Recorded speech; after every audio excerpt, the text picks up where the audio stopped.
found in the Zohar reads, "In wisdom, Elohim creates." Elohim is a Hebrew word. The root El is Hebrew for God and is masculine. The feminine form of El is Eloah, which means goddess. Elohim is plural, thus meaning gods and goddesses, male, female.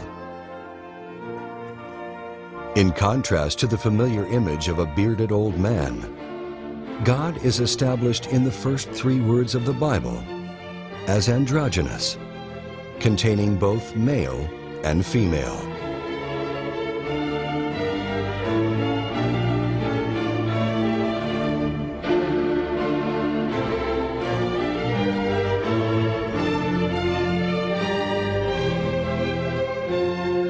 The word Elohim has many meanings. In one sense, it refers to angels, the governors of creation. These divine beings are male-female, in the image of their creator. This is clearly illustrated in most ancient images of angels, showing them to have the attributes of both man and woman.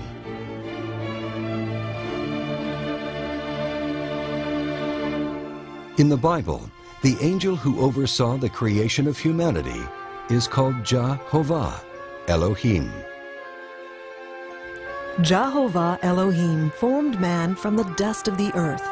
He blew into his nostrils the breath of life, and man became a living being. Jehovah is another important name of God, not to be confused with Javeh. The name Jehovah, or Jehovah, is comprised of 4 Hebrew letters: Yod, He, Vav, He. Yod or Yah can be translated as male or phallus, Adam. Heva or Heve is female, mother or uterus, Eve. Even the name Jehovah contains both masculine and feminine forces. God created man in his own image. In the image of Elohim created he them. Male and female created he them. The Elohim, the angel Jehovah, formed man in his image, androgynous. And so, as recorded in the esoteric heart of all great religions, humanity, symbolized by Adam, was once androgynous, containing both male and female.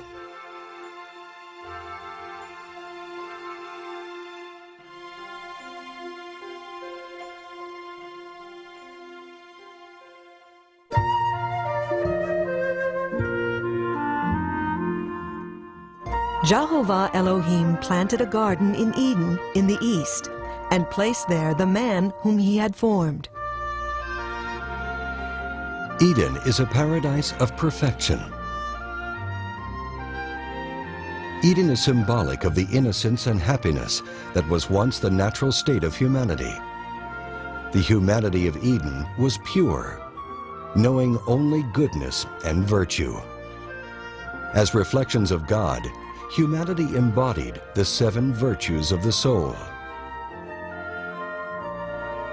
Although the Eden of Adam and Eve never existed in the 3-dimensional physical world, according to esoteric wisdom, there was a physical place called Eden that was located in Mesopotamia, between the Tigris and Euphrates rivers. A mystery school by the same name was founded in this place by the Chaldeans. But this was not the Garden of Eden of Adam and Eve. According to esoteric wisdom, there exist 7 fundamental dimensions. Do you not know how Allah has created the 7 heavens, one above the other? The ascent and descent through these realms by the beings that inhabit them is represented in the Bible by Jacob's ladder. The Bible states that when Jehovah Elohim created Adam, he placed Adam in the Garden of Eden. Esoteric wisdom states that this is the fourth dimension, the world of vital energy. In Hebrew, it is called Yesod, which means the foundation. Thus, the androgynous ancestor of humanity existed in a more subtle level of nature. That is why modern anthropologists know nothing about our true origins. Though happy in its innocence, humanity, as symbolized by Adam, needed to grow spiritually. Thus Eve was separated from the body of Adam. Jehovah Elohim took one of the hermaphrodite man's ribs, then closed up the flesh. Then Jehovah Elohim made a woman from the rib he had taken out of the hermaphrodite man. She shall be called woman, for she was taken out of the man. This process of separation, presented symbolically in the Bible, was gradual. The human hermaphrodite was separated into two sexes, male and female, so that they may see themselves better, to know themselves. Since that time, man and woman have sought to reclaim their missing unity, which is the root of the craving for sexual connection. For this reason, a man will leave his father and mother and be united to his wife, and they shall be one flesh.